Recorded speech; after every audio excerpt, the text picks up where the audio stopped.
లోకంబులు లోకేశులు లోకస్తులు తెగిన తుది నలోకంబగు పెంజీకటి కవ్వల నెవ్వండే కాకృతి అయి వెలుంగునతనినే సేవింతోన్. మిత్రమా, లోకంబులు అంటే ఎవరు? నీ వాసనలే లోకాలు. లోకేశులు అంటే నీ ఇంద్రియాలు. లోకస్తులు అంటే నీ అంతఃకరణ చతుష్టయం. తెగిన తుదిన్ అంటే నీ దేహంలో ఉండే ఈ దొంగలంతా ఎప్పుడైతే నిష్కామ జ్ఞాన బలంతో, నిష్కామ దృష్టితో వీళ్ళందరినీ జయిస్తావో అప్పుడు పెంజీకటి కవ్వల అంటే నిరాకారాకృతిగా ధరించిన ఆ పూర్ణ సత్య బ్రహ్మం ఎవరో వెలుంగు నతనినే సేవింతుంది. పరమాత్మ అంటే ఎవరు?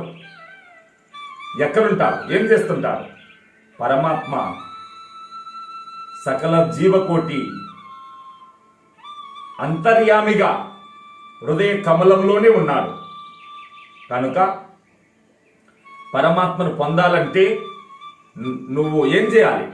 ఒక రాజు దగ్గరికి పోవాలంటే నువ్వు రాజుగారి లాంటి వేషంతో, రాజవైభవమైన మనసుతో, ఆ దివ్య ముఖార విందంతో తగిన అర్హతలు నీ దగ్గర ఉన్నప్పుడే రాజును సమీపించుటకు అవకాశం ఉంది. అలా కాకుండా బిచ్చగాని వేషంలో పోతే రాజు దగ్గరికి నిన్ను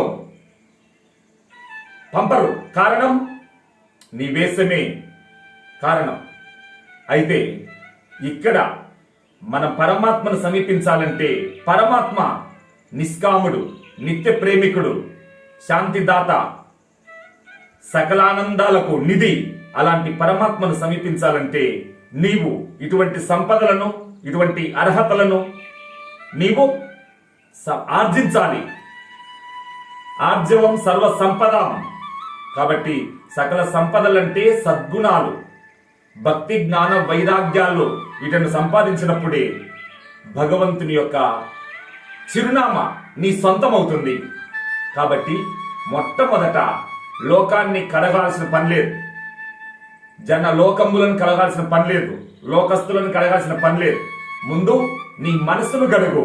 అక్కడే నిత్యానందం ఊట నీ పక్కనే నీ జన్మ జన్మల మోహం అనే దాహాన్ని కొట్టి కడిగి నీకు పరిపూర్ణ ప్రేమ చక్రవర్తిగా నిన్ను పట్టాభిషేకం చేస్తుంది.